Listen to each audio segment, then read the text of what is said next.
Rádio Beatmania, a rádio que tem a sua batida.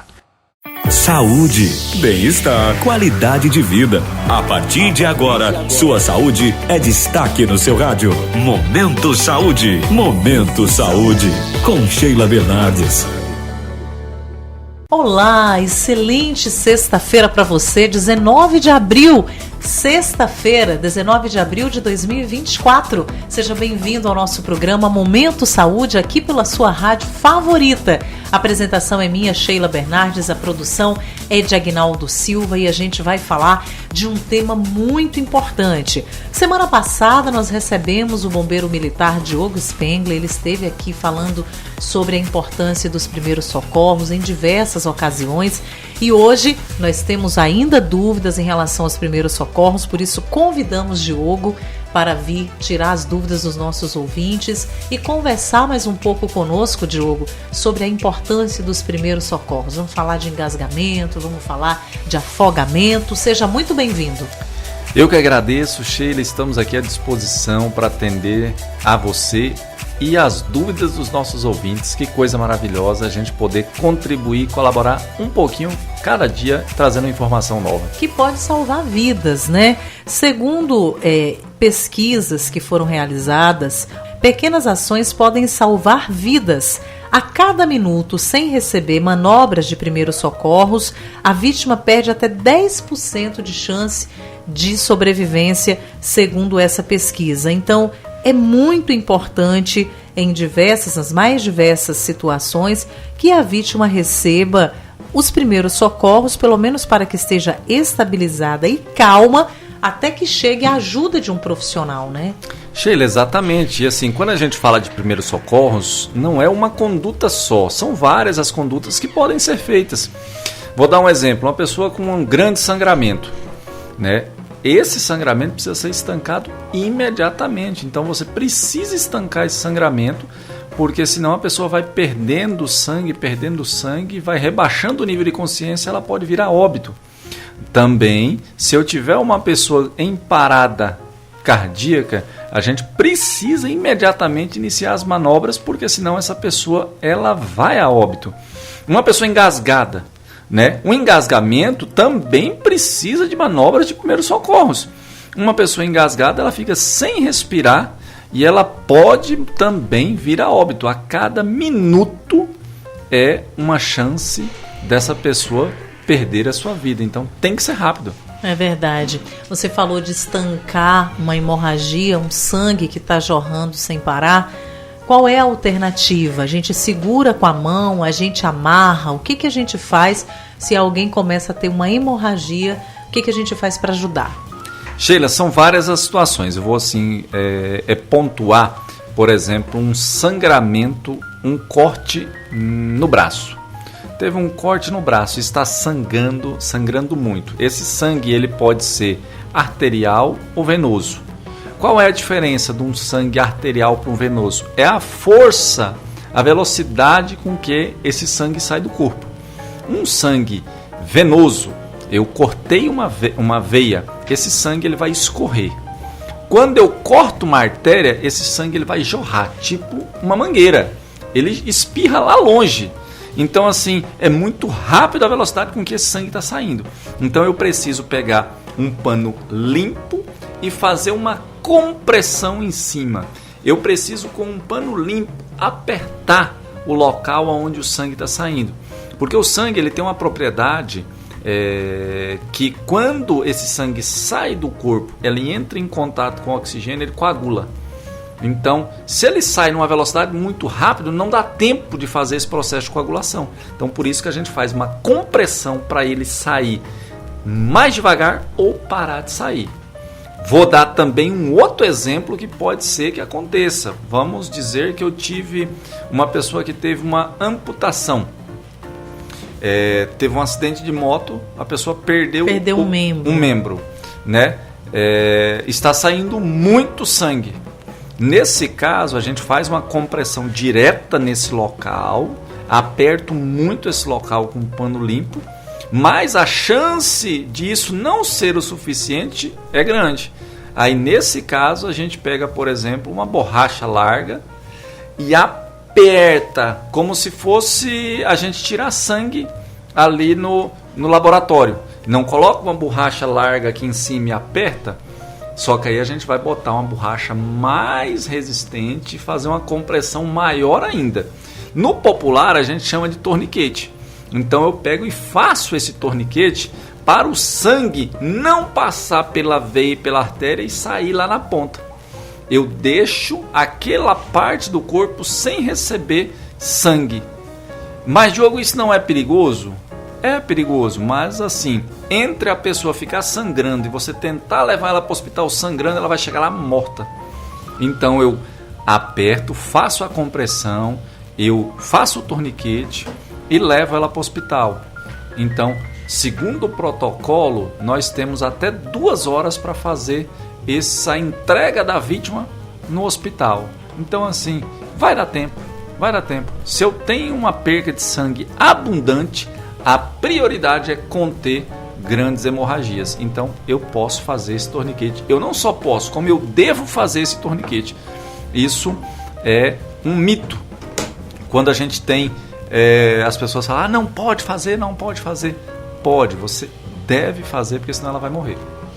Diogo, semana passada você esteve conosco, como eu coloquei aqui, você falou para nós a importância dos primeiros socorros, e nós temos aqui um pai contando para nós que certa vez a filha colocou um caroço de cupuaçu na boca e engasgou, ficando ele desesperado, né? E correu aleatório, caiu no chão e ao cair o caroço saiu.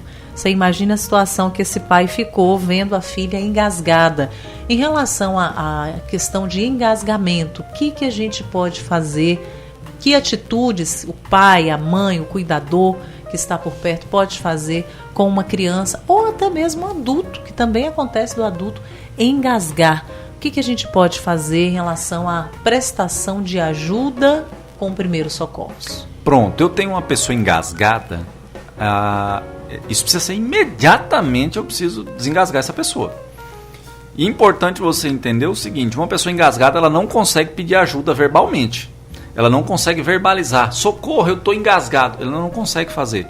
Então, assim, a pessoa engasgada, você consegue perceber porque ela fica afobada, agoniada, ela levanta, o olho fica esbugalhado, ela fica mudando de cor. Então, assim, imediatamente você vá até as costas dessa pessoa, coloca ela numa posição um pouco mais baixa e dá tapas nas costas. Tapas com a mão aberta para vibrar as costas. É um tapa entre as escápulas. As escápulas ficam assim, é as pás que tem nas costas. Eu vou lá dar um tapa no meio das costas da pessoa e bato com a mão aberta para vibrar e jogar o produto para fora. Caso não resolva o problema, aí eu aproveito que ela já está de costa para você, eu abraço ela, coloco a minha mão na altura da boca do estômago dele e puxo, como que eu desse um apertão, abraçando ele de costa, dando um aperto, puxando na altura da boca do estômago. Qual é o objetivo? Você que está aí no rádio agora, no carro, em casa, visualize aqui a pessoa dando um apertão por trás, apertando a boca do estômago. Essa pessoa ela vai ter uma vontade de vomitar na hora assim. E aí essa manobra ela vai fazer jogar o produto para fora. Que seja um pedaço de carne, que seja um pedaço de cupuaçu, que seja qualquer um produto, ela vai querer jogar isso para fora. Então essa manobra ela é fundamental. Caso quem engasgue seja uma criança de colo, por exemplo, aí eu pego essa criança, Sheila, coloco o rostinho dele na minha mão, coloco o corpinho dele deitado no meu braço, com a barriga para baixo e dou uns tapinhas nas costas, com a cabeça mais baixa que o bumbum, para que o líquido escorra. Engasgou com leite? Eu coloco a cabecinha dele mais baixa que o bumbum para que o líquido escorra para fora. Dou 3 tapinhas nas costas e essa manobra é o suficiente para desengasgar, resolver o problema do engasgamento e aliviar o desespero desse pai. E assim, muito importante, a criança chorou, Se ela chorou, significa que tá desengasgou. Tudo bem. A gente está falando de engasgamento de criança, mas eu já presenciei, por exemplo, Diogo, um adulto que engasgou com farinha. E a pessoa fica numa aflição muito grande. E já presenciei também um adulto que engasgou com espinha de peixe. E já presenciei também um adulto que engasgou com um pedaço de carne. A gente aplica esses mesmos procedimentos que você explicou para nós? Exatamente, Sheila, exatamente. O que é importante a gente pensar ali? Vamos lá. Eu presenciei uma pessoa engasgada, eu vou fazer essa manobra. Essa manobra ela precisa ser feita imediatamente. Importante é o seguinte, a pessoa engasgou com um espinho de peixe, engasgou com um pedaço de osso. Gente, não tenta engolir um pedaço de pão. Não tenta engolir farinha. Não tenta comer uma banana pensando que eu vou comer esse produto e vou desentalar. O pão vai descer rasgando e vai levar junto o espinho de peixe, vai levar junto o osso. Por que eu estou falando para não fazer isso? Porque o que pode acontecer? Pode acontecer desse osso ser um osso grande, dessa espinha de peixe ser uma espinha grande. E na hora que você engole o pedaço do pão, esse pão pode vir e travar lá na sua garganta nesse espinho de peixe. Caso isso ocorra, você vai ficar sem ar. Você vai ficar totalmente com as vias aéreas obstruídas. Dessa forma, você, se não for socorrido imediatamente, pode vir a óbito em questão de minutos. Então, assim, naquele dito popular, você já fez? Eu já fiz isso uma vez. Só que eu não tinha ainda o conhecimento. Hoje, tendo conhecimento, a gente não deve fazer porque você coloca a sua vida em risco. Dessa forma, o que deve ser feito? Engasgou com osso, engasgou com peixe, vá no pronto-socorro para que esse espinho seja retirado da sua garganta com uma pinça.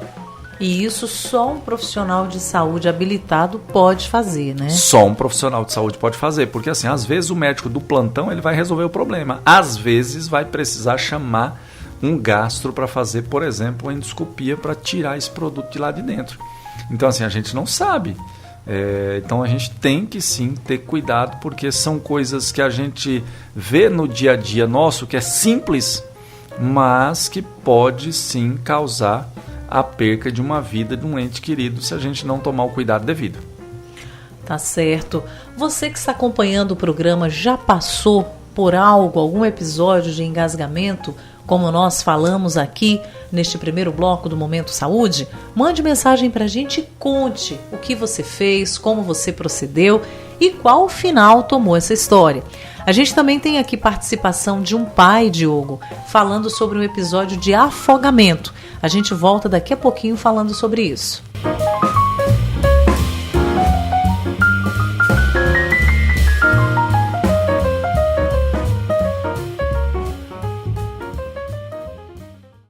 Você está ouvindo Momento Saúde com Sheila Bernardes. Para quem quer mais qualidade de vida, se liga aqui no Momento Saúde. Momento Saúde. Estamos de volta com o nosso programa Momento Saúde. A gente está falando hoje sobre primeiros socorros.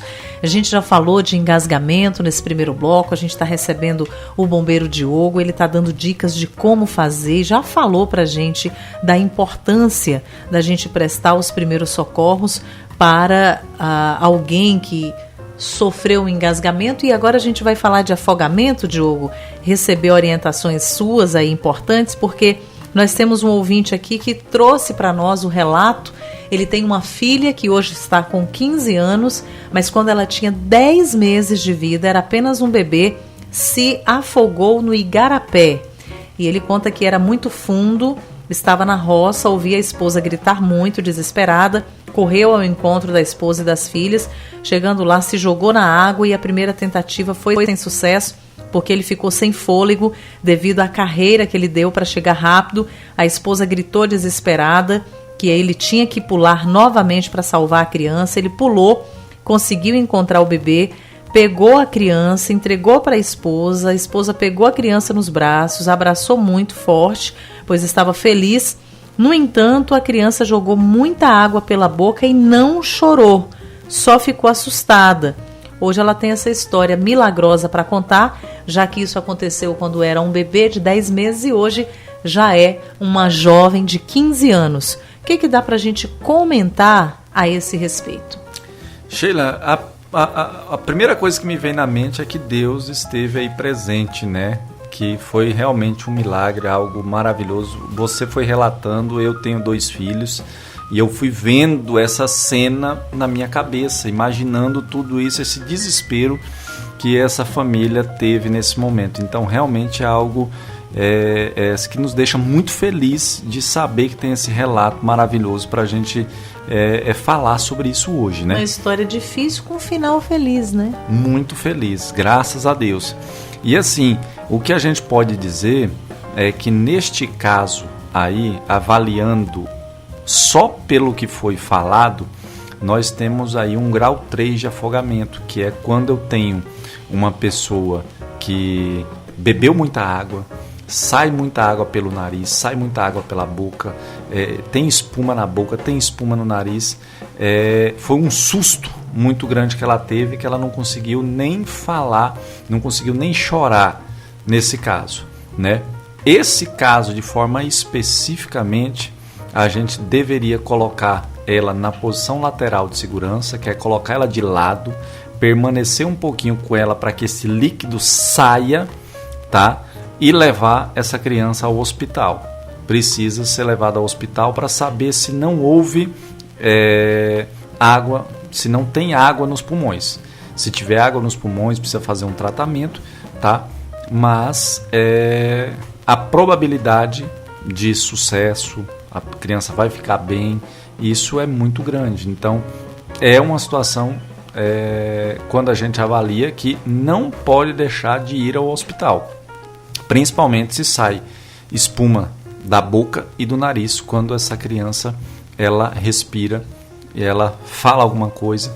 Então, esse é um ponto importante. Tá? Mas até chegar no hospital, tem algumas coisas que dá para fazer, né? Sim, colocar a criança na posição lateral de segurança, se tiver oxigênio nas proximidades ali, colocar essa criança no oxigênio para estar administrando o oxigênio dela até chegar no hospital, tá? Questão dos pais, não precisa assim, eu já vejo muito relato de pais que falam assim, eu suguei o nariz, eu suguei a boca.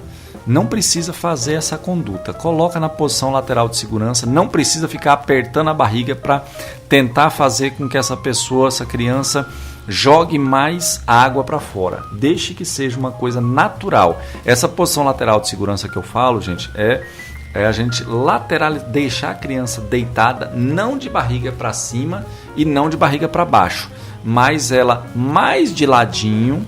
Deixar ela mais de ladinho para que o rosto dela fique para baixo, fique lateralizado e o corpinho dela fique de lado. Só que é um lado deitado, assim, ela fica de lado meio que deitadinha. Depois, quem tiver aí possibilidade, pesquise posição lateral de segurança, que vai ver como é que é essa posição para não ficar confuso na sua cabeça. No caso desse bebê que a gente relatou aqui, a criança não chorou. A criança ficou assustada e a criança não chorou. Porque o choro, você falou aqui para nós já no primeiro bloco, que é um sinal de que a pessoa voltou, de que a criança voltou. Então, o que se faz quando a criança não deu como um sinal o choro? Essa criança, pelo relato do pai ali, ela não chorou, mas ela se mexia. Os olhozinhos estavam abertos, né? A mãe apertou, ela expeliu muita água para fora, né? Se a criança ela tiver desacordada, vomitando e não tiver chorando, prioridade máxima, verificar se ela respira. Se ela respira, se ela não respira, aí nós já temos uma parada respiratória. Nesse caso, a criança não respira, eu tampo o nariz da criança, coloco minha boca na boca da criança e insuflo o ar para dentro. Aí eu faço a respiração boca a boca, que a respiração boca a boca eu tenho que tampar o nariz e assoprar ar na boca da criança. Se a criança está inconsciente, não respira, parada respiratória, eu preciso fazer isso imediatamente. Tá aí. E manter a calma para fazer todo e qualquer procedimento desses aí de socorrer alguém, a gente tem que estar calmo, né? Senão não vai conseguir. Vamos lá. É importantíssimo. Eu tenho alguém afogando. Estou vendo alguém afogando. Dica do bombeiro: não entra na água para tentar salvar. Tente salvar a pessoa de fora, dando para ela alguma coisa que ela possa flutuar, alcançando para ela uma corda, dando para ela um pau para você conseguir puxar ela para a borda. Se aproxime ou entre na água, mas se aproxime, fique mais ou menos 2 metros de distância e alcance para ela alguma coisa que ela consiga flutuar. Deixa ela segurar nesse objeto para que ela consiga flutuar. E aí você comece a falar com ela: calma, calma, vai dar tudo certo. Acalmando a vítima, né? Comece a falar com ela para você não se aproximar dela direto, porque aí é uma questão de sobrevivência. A pessoa está morrendo, ela está se afogando. Quando você vai chegar perto dela, o desespero dela vai ser tão grande que ela não vai pensar que ela pode te matar. Ela vai tentar se salvar. Ela veio, não, ele veio aqui para me ajudar. Então a primeira coisa que ela vai fazer é segurar nos seus braços. Aí você não vai conseguir mais ficar flutuando. Você vai afundar. E ela vai te empurrar para baixo porque ela precisa ficar por cima. É involuntário, gente. Não é porque a pessoa quer. Isso é involuntário. Então assim, não entrem na água se você não for um profissional. Mesmo uma pessoa que é muito boa na natação, se não tiver técnica de resgate aquático, ela não vai conseguir salvar alguém. E tem histórias de pessoas que vão para salvar uma vítima de afogamento, pelo desespero e o desejo de preservar a vida da pessoa, acaba morrendo junto. Né? Isso é muito comum, Sheila. Isso é muito mais comum do que você imagina. Então, assim, a prioridade é sempre sinalizar o local, aonde é que tem uma área funda. A área funda é ali. Então, você que tem um riacho no fundo de casa, sinalize o local, a área funda é ali. Então eu vou lá, vou botar um cabo de aço dali para lá e vou dizer que aqui ninguém pode passar mais. Eu coloco uma boia, aqui não pode passar, a partir daqui é perigoso. E sempre ficar um adulto monitorando. Começou aquele pessoal beber e fazer festa dentro da piscina ou no riacho, tenta parar a bebedeira e tira o pessoal que está bêbado da piscina, do riacho, porque é perigoso. Algum bêbado, o cara bebeu, bêbado fica macho demais, ele acha que ele é o super-homem. E que ele dá conta, que ele dá conta, ele vai querer atravessar o rio tem correnteza, ele não é preparado na natação, ele nadava quando tinha 10 anos a menos, era bom, ele atravessava, mas hoje ele está sedentário, hoje ele está alcoolizado. O alcoólatra ele não consegue medir os riscos e ele vai querer pular de uma plataforma, ele vai querer atravessar um rio e o risco de morte grave e iminente é muito alto. Aí, Diogo, os tipos mais comuns de queimaduras em crianças, pesquisas comprovam que acontecem dentro de casa. Em Luiz Eduardo Magalhães, por exemplo, ficamos sabendo de uma criança que derramou um prato de miojo quente em cima de todo o tronco, né? Ali do pescoço para baixo, queimou tudo. O que nós podemos orientar os pais em relação a isso? Os locais que mais tem queimadura é dentro de casa, porque dentro da casa é onde a criança mais fica.